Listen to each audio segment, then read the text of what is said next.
Mirëmëngjesit të gjithëve. Atëherë në lidhje me ecurinë e procesit të votimit nga jashtë, paraprakisht ju bëjmë dije, po sikurse mund ta keni ndjekur edhe nëpërmjet informacionit që në kohë reale pasqyrohet në faqen e internetit Komisioni Qendror të Zgjedhjeve, kemi përfunduar dërgimin e zarfave tek votuesit për qarkun Dibër, Kukës, Gjirokastër, Berat, Durrës dhe Elbasan. Kemi nisur sot përgatitjet për dërgimin e dokumentacionit zgjedhor për qarkun Korçë dhe Lezhë dhe në pjesën e dytë të ditës sot ne fillojmë edhe qarkun Tiranë. Deri tani kemi dërguar rreth 90.000 zarfa që përbëjnë rreth 36.3% të numrit total të zgjedhësve që janë regjistruar si votues nga jashtë. Shtetet me shpërndarjen më të madhe të zarfave janë Italia, Greqia dhe Gjermania. Synojmë që gjithë procesin ta përfundojmë brenda 2 ditëve. Sipas raporteve që kemi marrë nga shërbimi postar i DHL-s, votuesi i parë, të cilit i ka mbritur zarfi me fletën e votimit, i përket qarku Dibër dhe është në Gjermani. I ka mbritur në orën 7:15 minuta. Ky është votuesi i parë i cili ka marrë dokumentacionin zgjedhor dërguar nga Komisioni Qendror i Zgjedhjeve. Janë në mbritje për në Komisioni Qendror të Zgjedhjeve, po janë akoma në trakun e DL-s 111 zarfa, pra 111 votues të cilët kanë votuar dhe e kanë dërguar zarfin, kanë njoftuar, të themi me telefon, postierin e DL-s për ta tërhequr dhe është tërhequr ky zarf nga DHL-ja. Pra me pak fjalë, votimi nga jashtë apo votimi i zgjedhësve shqiptar të cilët banojnë jashtë territorit të Republikës Shqipërisë tashmë konsiderohet i kryer, që në momentin kur njëri prej votuesve i cili e ka marrë zarfin e ka kthyer atë mbrapsht. Besoj që ky është një eveniment në pikpamje të historikut të zgjedhjeve në Shqipëri dhe mendoj që është rasti për të falendëruar të gjithë ata të cilët punuan për këtë proces, në së pari stafin përkatës Komisionit Qendror të Zgjedhjeve, por gjithë partnerët e tjerë të KQZ-s, organizatat shoqërisë civile, media, pse jo dhe përfaqësues të partive politike, të cilët kanë kontribuar për mbarvajtjen e këtij realizimi dhe për mbarvajtjen e këtij procesi. Pyetje. Në fakt, ka influencë mirë në ditës së mbrapsht, Partia Demokratike ka shprehur dhe ka hequr një dyshimi sa i takon prodhimit të zarfit B, pasi sipas pretendimeve të tyre janë treguar më shumë zarfe B, duke ngritur shqetësimin se mos një zgjedhës merr më shumë se një zarf B që përmban dhëna sensitive për zgjedhësin. A janë adresuar shqetësimet e Partisë Demokratike dhe cila është vërteta juaj? Nga kompania e cila merret me prodhimin e zarfave B, janë prodhuar për shkak të problemeve teknike në shtypshkronjë nga ana e tyre një numër më i madh zarfash B për disa votues, por kjo problematikë është thjesht një problematikë e karakterit kontraktual midis nesh dhe tyre dhe nuk ka lidhje, nuk implikon fare procesin zgjedhor. Pse? Mund të prodhoheshin edhe 1000 zarfa për një zarfa B për një votues. Zarfi B e merr vlerën kur futet në sistemin e KQZ-s. Pra kur ne e skanojmë zarfin B, atëherë ky zarf merr vlerën që do duhet të ketë. Dhe nëse një zgjedhës për një zgjedhës është printuar më shumë se një zarf B, në sistemin e KQZ-s ngarkohet vetëm njëri. Do të thonë sa herë që ti mund ta skanosh një herë, vetëm një dhe sistemi të lajmëron që këtë zarf ti ke skanuar. Dhe edhe në rast se të themi për një moment sistemi i KQZ-s nuk do të funksiononte, si nga pikpamja e infrastrukturës dhe teknologjisë informacionit, po ashtu dhe nga pikpamja e gabimit njerëzor, është sistemi i DL-s që nuk të lejon që ti të ngarkosh në sistem më shumë se një zarf B. Dhe pikërisht funksionimi ashtu sikurse do duhet të funksionojë si sistemit të KQZ-s, ashtu dhe i sistemit të DL-s, bëri të mundur që ne të evidentojmë që ka disa zarfa B që janë prodhuar më shumë në numër për një zgjedhës të caktuar. Ajo çfarë është duhet të qartësohet është që nuk ka asnjë mundësi dhe ne i kemi provat për këtë që një zgjedhësi të shkojmë dy zarfa apo dy flet votimi. Ne kemi në KQZ një sistem dy fish të kontrollit, sistemi DL-ja ka një sistem të tre fish të kontrollit, pra kapet në momentin kur përgatitet dokumentacioni zgjedhor, pra të pjesë që përgatit DL-ja, këtu, kapet në momentin kur ngarkohen dhe sistemohen në thas fletët e votimit, kapet kur transportohen këto fletë votimi në qendrën e tyre në Leipzig, dhe kapen nëse nuk është kapur në të gjitha 5 apo 6 si thua çeket kontrollet e mëparshme, kapen në momentin kur shpërndahet. Nëse një zarf shpërndahet i një zgjedhësi dhe të themi një postieri tjetër për rastësi ka shkuar një zarf i dytë i këtij zgjedhësi, ky nuk e shpërndan dot se nuk e ka në sistem. Do ta kthej mbrapsht te qendra e vet dhe thotë që unë këtë zarf e kam shpërndar një herë, nuk më del punë për të bërë, pa e them në mënyrë figurative. Ndaj shqetësimi i prezantuar me të drejtë deri diku të themi nga Partia Demokratike nuk qëndron realisht, pra nuk ka asnjë gjë për të shqetësuar. Ne kemi patur komunikimet me përfaqësues Partisë Demokratike, janë sqaruar, e kanë kuptuar se si funksionon sistemi dhe në atë çfarë ata kanë konfirmuar, ndjen të qetë që çdo gjë është duke shkuar shumë mirë. Njoftimin ata e kanë marrë nëpërmjet monitoruesve të tyre që kanë në Komisionin Qendror të Zgjedhjeve në këtë proces, pasi sigurisht se kemi bërë me dije edhe më parë, ky proces monitorohet 24/7 edhe nga përfaqësues të partive politike. Brenda Bunari apo si bashi pyetja fare lidhet me faktin që tashmë fletë e votimit do të rikthehen në Shqipëri. Me dorëzimin me hyrjen e fletëve të votimit në territorin shqiptar, kryesisht do të administrohen në Komisionin Qendror të Zgjedhjeve apo do të vinë direkt në Parkun Olimpik. Dhe pyetja e të referuar përgatitjeve që po bëhen për organizimin e zarfeve. Sipas parashikimeve juaja, pritet që të përfundojnë në tonin paralajmëruar pra 17 prill të nisën të gjithë procesi automatik zgjedhore në diasporë?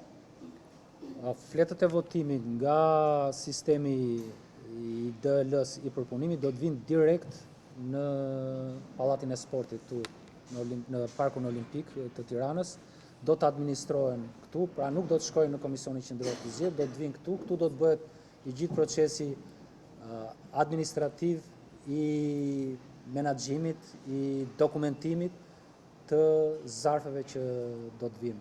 Kutit e votimit të themi të cilat do të administrojnë fletët e votimit që do të vinë nga jashtë, do të jenë këtu në vëzhgimin e kamerave dhe të përfaqësuesve të partive politike. Për sa i përket pyetjes së dytë, kam frikë se ne nuk do ta përfundojmë dot në datën 17 procesin për shkak të ngarkesës të shtuar në kontrollin e procesit të përgatitjes dhe të dërgimit të zarfave. Kemi shtuar ne si KQZ kontrollin, një fazë tjetër të kontrollit, po kështu edhe kompania DL ka shtuar kontrollet të asaj çfarë përgatit.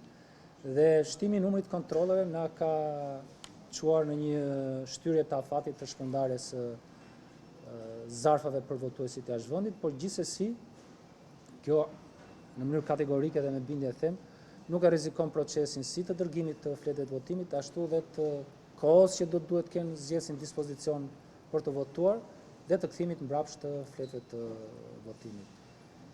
Ne gjithsesi shpresojmë që në 2 ditë, por në rastin më ekstrem, brenda kësaj jave ta përfundojmë procesin e dërgimit të fletëve të votimit. Duke në mungesë të eksperiencave të mëparshme, tash kemi parë që disa procese pune i kemi modifikuar gjatë rrugës për të rritur garancinë edhe eficiencën.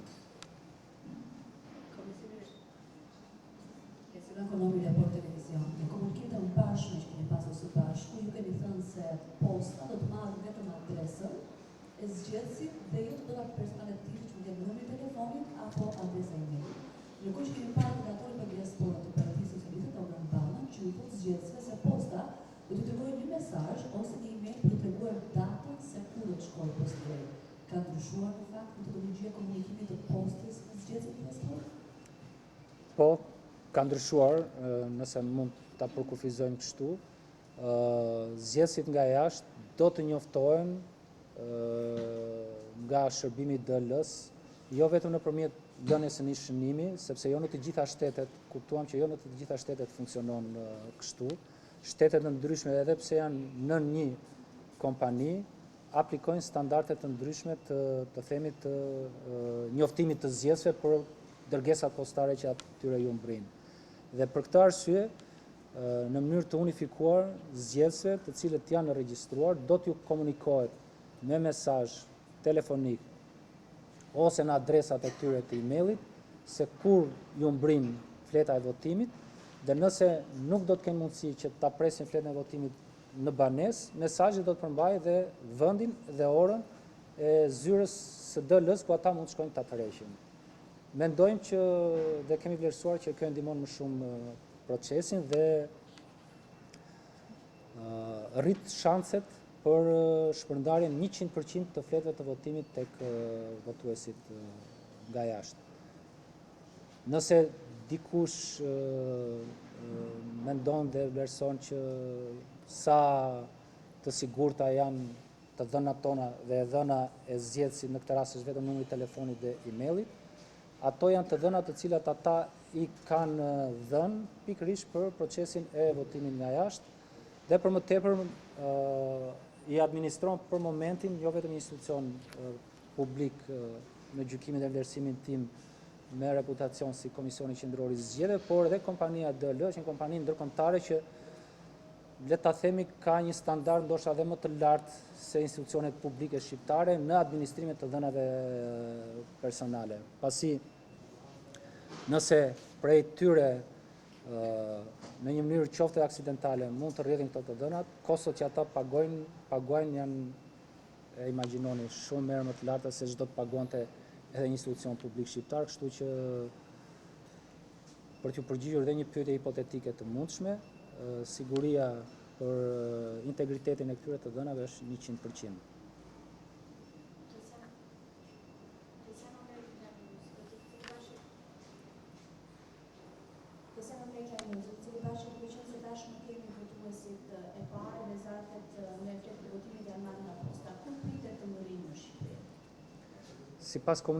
Sipas komunikimit që kemi me DL-n, ndoshta sot pas dite ose nga darka vonë do të mbrin të paktën këto 111 zarfa që janë nisur. Po ky do të jetë një proces i vazhdueshëm dhe me siguri në fund të muajit dhe fund të këtij muaji dhe fillimin e muajit maj, volumi i dërgesave, i mbritjeve të themi të zarfave në KQZ do të jetë mirë. Kemi shpërndarë në një kohë rekord 36% dërgesave postare, edhe pse në komunikimet që kemi patur, qoftë me përfaqësues partive politike, por qoftë edhe me disa prej jush, ka patur shumë skepticizëm për shkak të volumit të madh të zarfave që do duhet të dërgoheshin në një kohë dhe një periudhë shumë të shkurtër. Por kemi angazhuar kapacitete njerëzore në numër relativisht të lartë si ne, ashtu dhe kompania DHL për ta mundësuar dërgimin në kohë të zarfeve nga jashtë. Oliver Ramoçanci, zëri bashkë do marrë parasysh se pasurit e ndjeshëm koordinatorët e servitit do të cilën nga bizneset politike kryesore. A e garanton kjo bashkë atyre raportit? Nëse do të ishte për mua, mjafton edhe një, jam i sigurt qofti i PS-s, qofti i PD-s, do ta përmbushte ashtu si duhet atë detyrë, sepse do të ishte në një marrëdhënie të drejtë për drejtë dhe në një presion pozitiv nga ana e Komisionit Qendror të Zgjedhjeve. Nuk besoj që dikush prej tyre do t'i shkonte në mend që po ignoroj çfarë më vjen nga KQZ, do t'i qasem përmbushjes urdhrave dhe udhëzimeve të shefit partisë time. Por meqense dy partitë kryesore politike ndjen më komode kur secila prej tyre ka një përfaqësues në një proces të caktuar, e pranuam idenë e tyre që secila prej dy forcave kryesore politike të kishte një koordinator të sigurisë dhe të mbarvajtjes së procesit në ambientet ku do të zhvillohet votimi.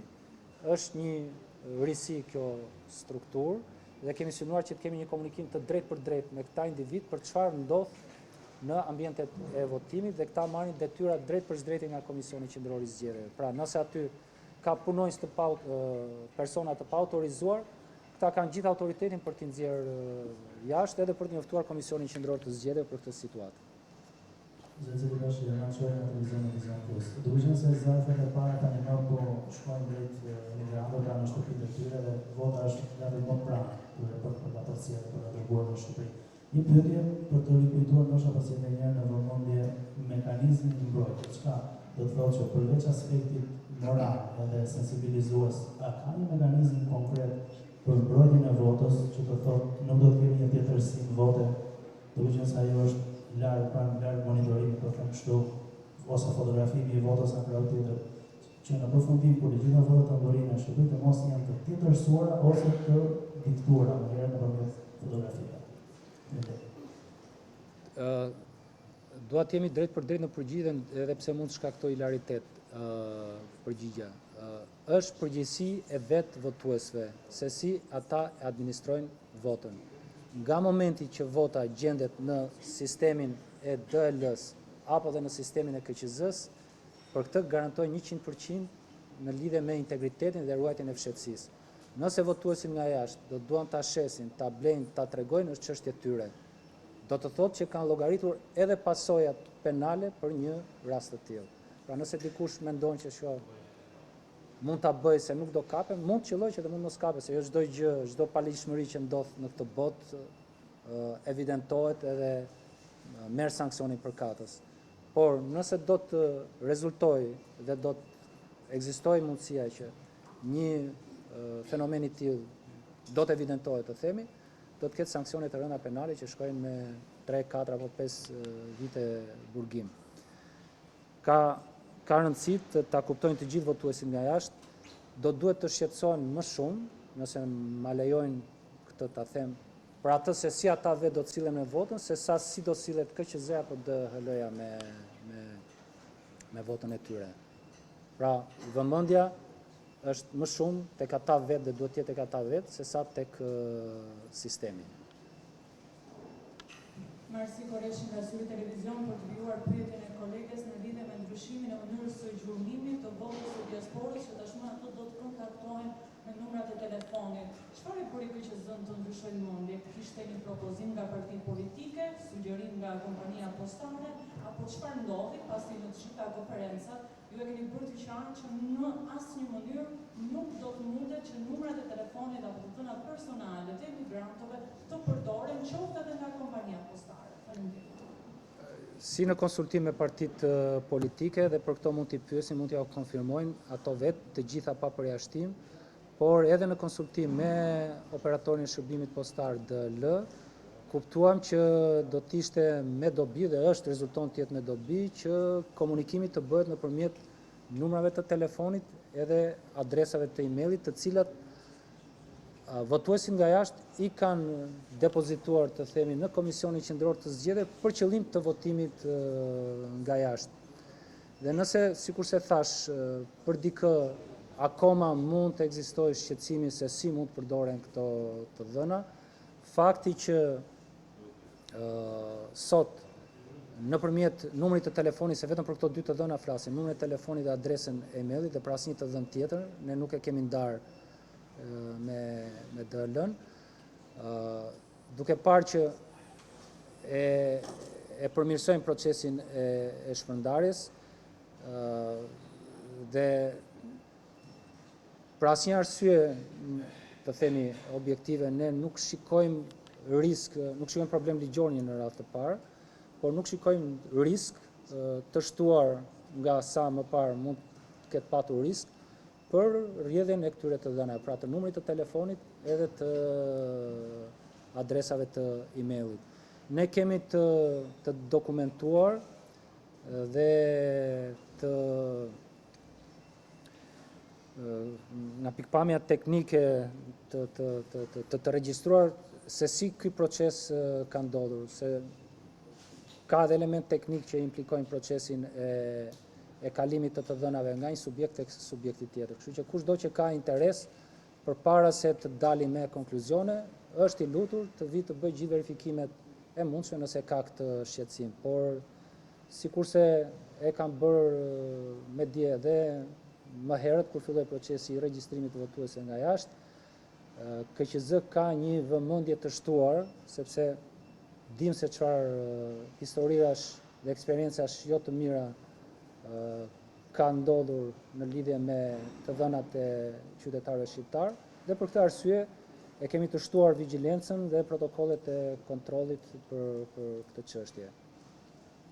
Shqetësimi mund të jetë legjitim, por nuk ka shkak për tu shqetësuar për këtë.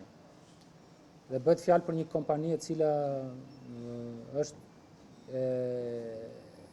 e standardit më të mirë ndërkombëtar në kuptim të administrimit dhe menaxhimit të dhënave të individëve.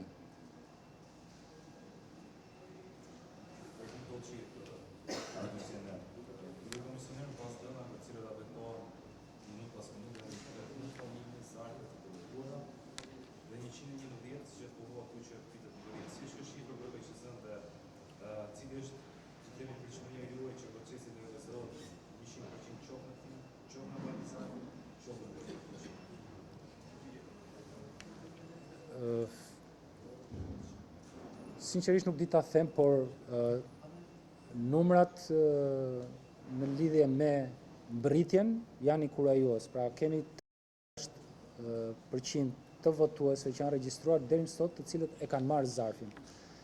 Dhe për ne ky ka qenë shqetësimi kryesor për shkak të problematikave me adresën që kemi konstatuar në jo pak raste gjatë procesit të regjistrimit. Por deri tani nuk kemi qoftë një raportim të vetëm nga kompania DL që nuk ka mundur të dorëzoj zarfin tek një zgjedhës. Deri tani. Kuptohet që janë në proces, janë gati 90.000 zarfa të cilat janë në proces të shpërndarjes. Dhe analizuar këtë të dhënë, mendoj që ky numër do të jetë relativisht i lartë. Ideale do të ishte që 100% e votuesve të votonin dhe 100% e votave të tyre të mbrinin, por në dijenin time edhe në eksperiencat më të mira botërore nuk ka ndodhur që 100% e fletëve të votimit të mbrin, 100% e fletëve e votimit të kthehen mbrapsht në institucionin përgjegjës. Në lidhje me, do dua të shtoja diçka në lidhje me këtë çështjen e njoftimit të votuese nga DL. Numrat dhe adresat e emailit i ndihmojnë dhe vetë votuesit për të gjurmuar ku është zarfi i tyre. Pra, është një element që u shërben atyre më së pari për të ditur që fleta ime e votimit ku është akoma në Komisionin Qendror të Zgjedhjeve, është në avionin e DL-s, është në filan shtet, apo është në qytetin ku unë banoj.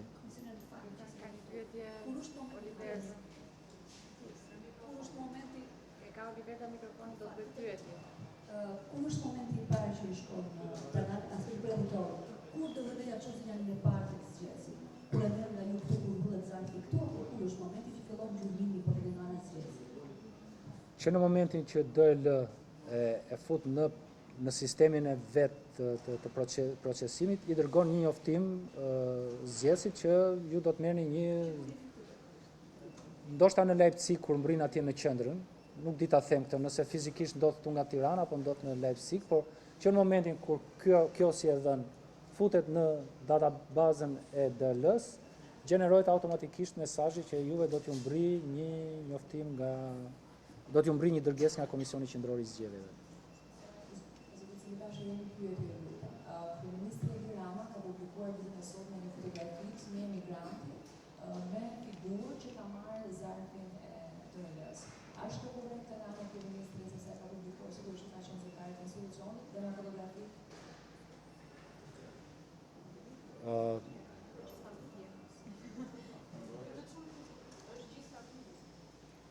Jo, ajo është një foto, jam i sigurt që nuk e ka bërë kryeministri, e kanë bërë vetë ata votuesit, e kanë postuar ata. Ai ka postuar mbritjen e Nuk është vota, vetëm zarf. Po. Nuk është vetëm. Kjo në fakt është pozitive sepse tregon, është inkurajuese për votuesit të cilët presin, sepse ka patur shumë skepticizëm. Ne kemi shumë miq e shokë të afërm, familjar, po dhe bashkëpunëtor, të cilët edhe janë dhënë realisht emocionuar kur kanë mbritur këto zarfe. Ajo nuk është vota, thjesht është evidentimi i faktit që ka mbritur.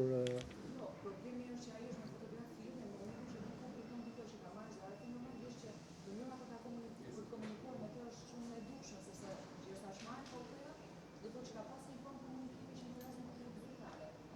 Jo, atë ka publikuar vetë familjari aty, se nuk besoj që ka shkuar kryeministri ka bërë foto asaj familjes. E ka publikuar vetë familjari, Po, në këtë rast me dëmi ose platforma kryeministri ka përdorur, është punë e tij.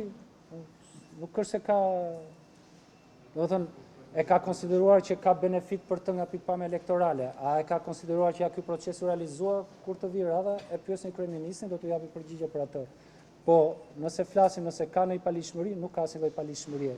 Si nga ana e atij votuesit dhe familjes së tij, biles thash është pozitive në një pikë vështrim, sepse është domethënëse nga pikpamja e asaj që ky proces i votimit nga është po ndodh.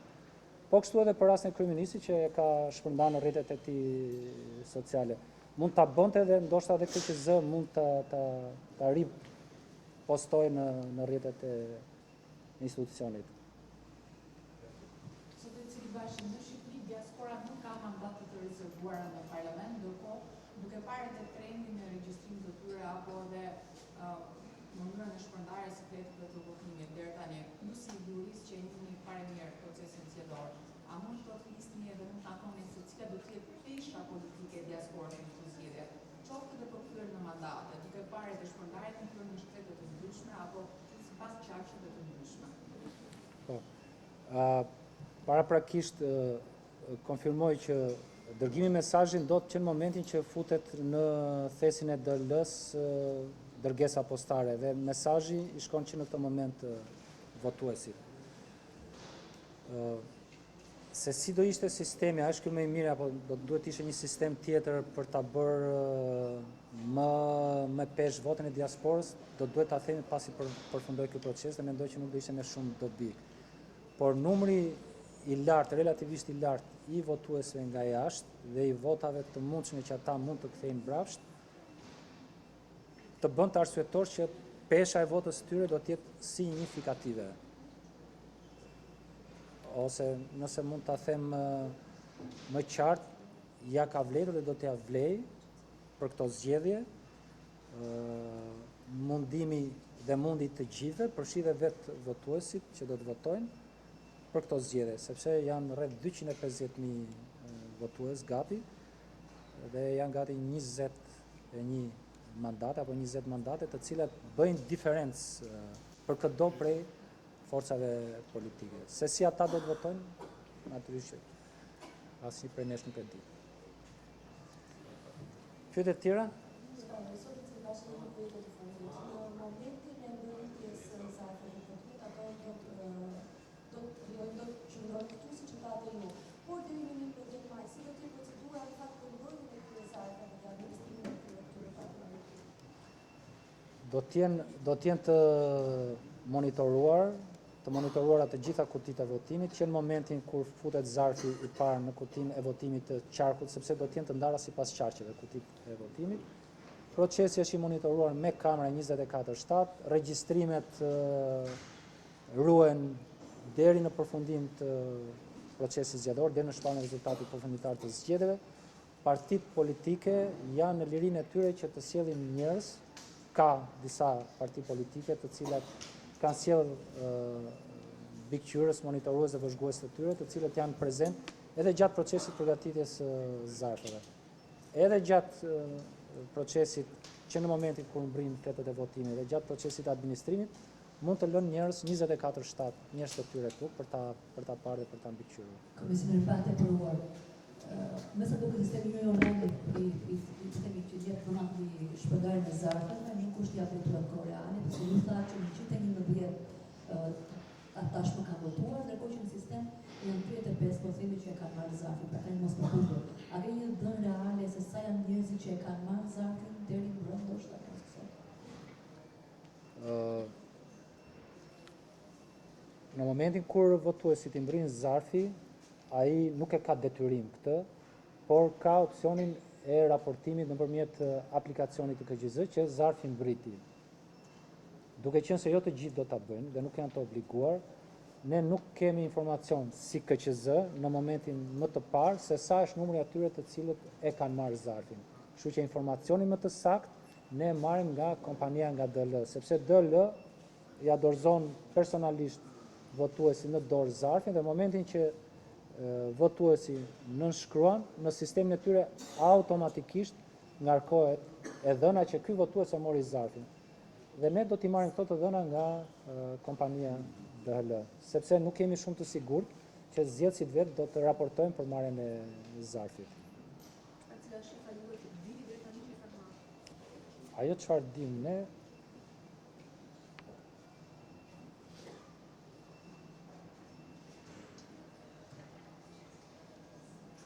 janë vetëm 36 votues të cilët e kanë skanuar QR kodin dhe nëpërmjet aplikacionit kanë raportuar që zarfi mbriti.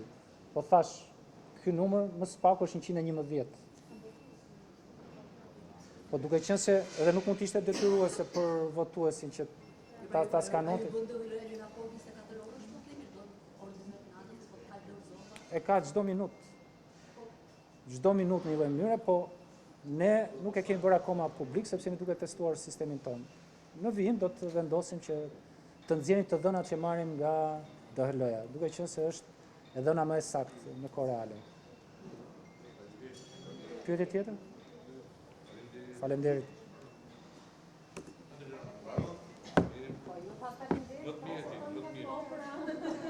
Doni gjë tjetër?